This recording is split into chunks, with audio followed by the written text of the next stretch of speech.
Thank you, Mr Deputy Speaker, and it's a real pleasure to follow the Honourable Lady for Richmond Park in today's important debate. And also, can I congratulate her and the Honourable Member for Newcastle upon Tyne North as fellow co-sponsors, but also as tireless fellow campaigners for giving every baby the best start for life. Mr Deputy Speaker, despite the rough and tumble of politics, there are times when colleagues on all sides of the House come together, and the early years is one such cross-party issue. Over the last 11 years in Parliament, I've been proud to work with many colleagues on the early years, the Honourable Members for Manchester Central and Washington and Sunderland, and my stalwart, long-standing friend for East Worthing and Shoreham, and my honourable friends for Eddisbury and Winchester and Chandler's Ford have all been amazing campaigners for the earliest years, as has the Honourable Member for Glasgow Central. The former member for Birkenhead, the Noble Lord Field, and the former member for East Dunbartonshire, Joe Swinson, have been great allies, as have all those members who've supported the all-party group on the 1001 critical days and ministers on the interministerial group from 2018 to 19. But what's fantastic is that since the 2019 general election, the early years agenda has received fresh support from new colleagues like my honourable friends for Penistone and Stocksbridge, and for Stroud, and for the cities of London and Westminster, for Truro and Falmouth, and for Ruislip, Northwood and Pinner. I also want to pay tribute to the late Baroness Tessa Jowell.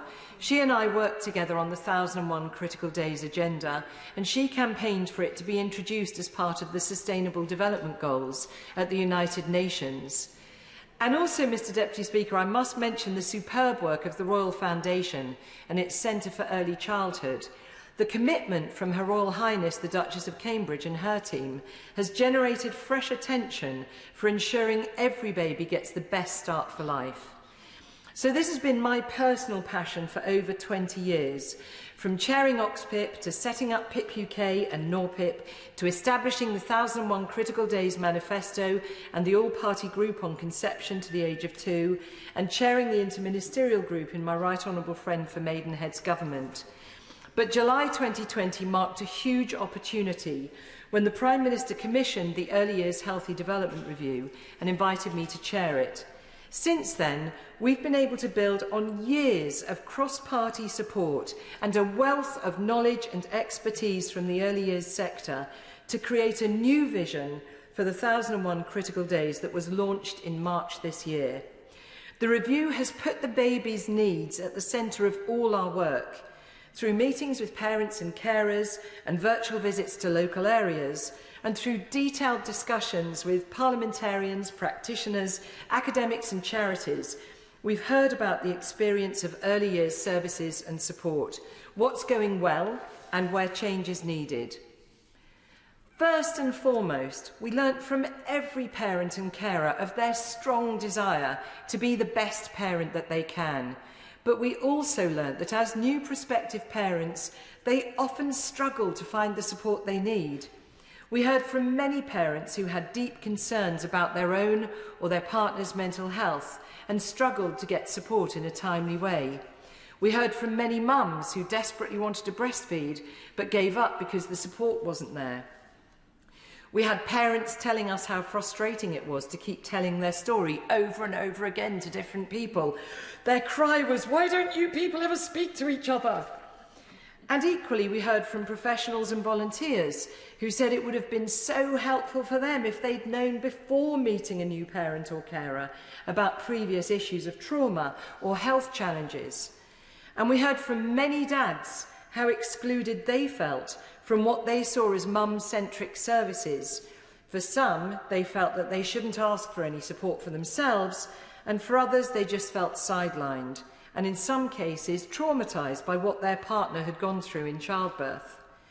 We heard from foster carers of babies how little information came their way when caring for a vulnerable baby.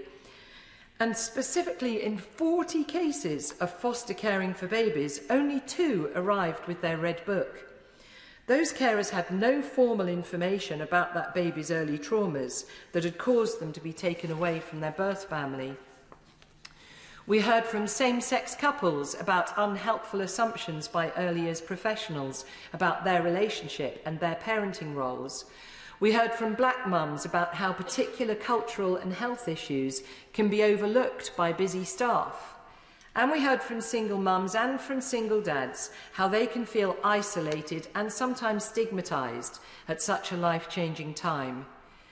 And we also heard from many parents and carers with particular challenges, such as not speaking English well, having concerns about possible disabilities, experiencing violence in their lives, or other significant challenges. We heard that support is inconsistent and sometimes very hard to access. And it comes as no surprise that the COVID pandemic has been an extraordinarily difficult time for new families, where through no fault of their own, they've not been able to access services or support in the normal way. The Babies in Lockdown report from the Parent Infant Foundation, Best Beginnings and Home Start reveals that nearly 7 in 10 parents felt the changes brought about by COVID were affecting their unborn baby, their baby, or their young child. And 35% of parents would like to get help with their concerns about their relationship with their baby. The report also found that 9 out of 10 parents and carers experienced higher levels of anxiety during lockdown. But despite the many stories of difficulties, we also heard some fantastic examples of good support for families. Many health visitors went the extra mile to keep in contact with families who were struggling, and many families found it incredibly reassuring to be able to text or Zoom their health visitor at short notice. Parenting programmes have been a huge support to many, and we virtually visited Camden's Bump to Baby programme, where classes continued online throughout the pandemic and have proved incredibly popular with new parents and carers who are also helped to make friendships outside the programme. Dads gave us positive feedback on services that gave them space to share their experiences without worrying about whether they're taking the focus away from the other partner's health and well-being. In lockdown, we also heard about excellent online and virtual services and how they came into their own. One such service, Parent Talk, provided by Action for Children, reported a 430% increase in the number of parents seeking advice online during the pandemic. The Baby Buddy app, produced by Best Beginnings, has seen huge take-up of its digital and virtual advice for everything from breastfeeding to nappy changing and from sleep management to mental health concerns. And we know that many local authorities are now determined to improve their joined-up offer to new parents and carers. So I certainly feel we're pushing against an open door. Our report, The Best Start for Life, A Vision for the 1001 Critical Days, was launched by the Prime Minister in March this year. It contains 6 action areas.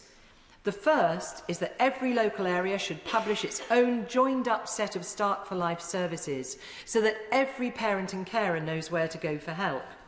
Second, a welcoming hub for every family in the form of family hubs. These hubs will build on the excellent work done by the late Baroness Tessa Jowell and others on creating Sure Starts. But the benefit of family hubs is that they will be the place that every family will go for support and advice, including by midwives, health visitors, mental health support workers and breastfeeding advisors within their walls. And not only will they be physically available, but they will also be virtually available through the family hub models.